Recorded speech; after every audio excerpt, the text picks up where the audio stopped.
Oi? O que é isso aí? Isso aqui é o gás que tá no bucho dele, ó. Isso aqui se não tirar, morre. Aqui, ó. Ó. Ó. Enquanto ele estava impressionado, eu estava pegando vídeo agora. Isso aqui, você acha que foi ração que fez mal? Ah, isso aqui pode ser ração.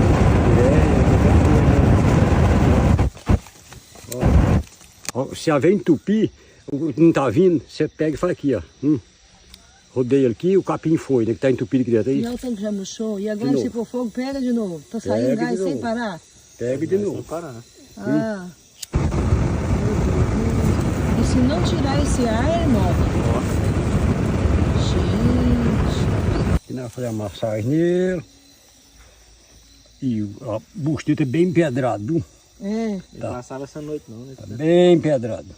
Oh, meu Deus, não pode morrer não. Misericórdia. Pedro,